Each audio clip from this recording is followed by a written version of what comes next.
Hi. We have discussed breastfeeding over the past couple of weeks, and we've talked about the benefits of breast milk versus formula. We talked about the ingredients of breast milk that are not included in formula. So I'm hoping that now that you have made the decision to breastfeed. So now let's talk about management. What's going to happen when you get to the hospital? I have a nice little booklet here that talks about the hospital experience. So let's go through it. First of all, I'd like you to read about breastfeeding. I'd like you to get some videos. I'd like you to talk to some women who've breastfed. Get some information under your belt so that you go to the hospital more informed. Next, I would like you to plan to breastfeed exclusively. That's going to set up your supply. The more your baby suckles at the breast, especially at the very beginning, the more milk you're going to make for the future.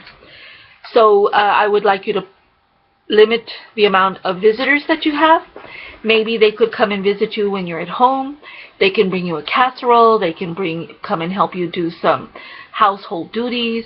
But you and your husband or your significant other need to concentrate on the new member to your family.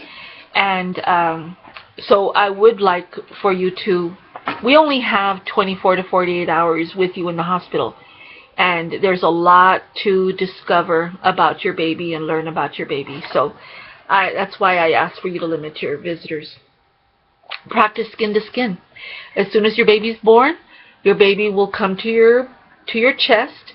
Your baby will be dried on your chest, and all procedures that need to be done can be done on the baby on top of your chest with your baby, as long as the baby is okay.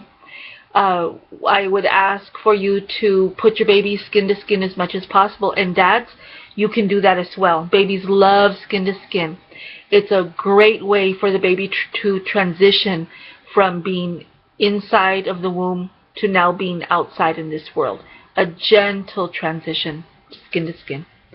I'm going to ask that you not use any pacifiers or artificial nipples at the very beginning, as you both are learning to breastfeed.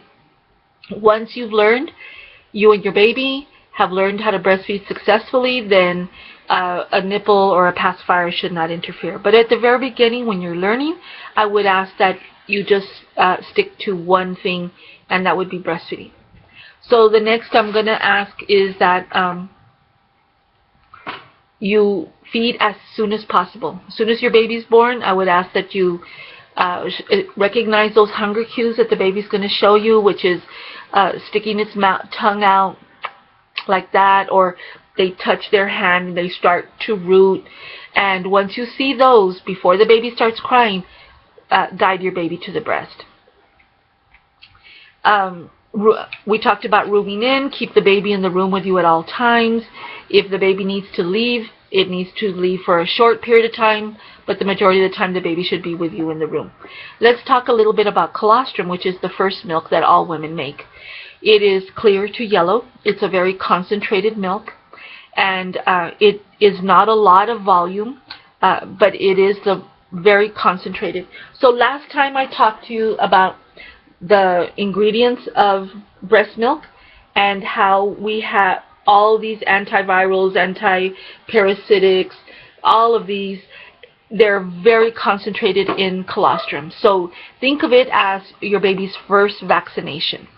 After your baby gets vaccinated, per se, for these first couple of days, then milk volume will change. So it's very protective at this time, because babies are born with little immunities. So it also serves as a laxative to help your baby to stool.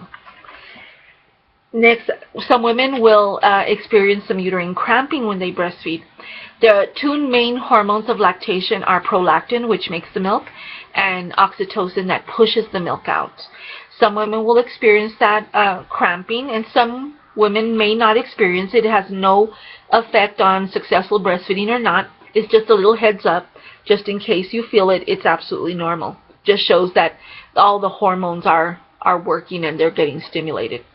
Your uterus is has been expanded to hold that baby, and now it's getting it contracts, and so a lot of women will lose their belly bump a lot sooner, and their bleeding is less.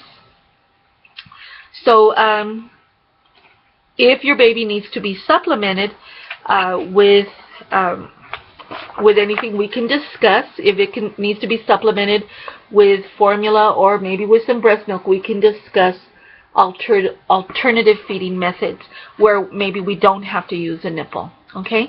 So when you have your baby, I look forward to meeting you and your new family, and I will be glad to help you achieve your breastfeeding goal. Thank you.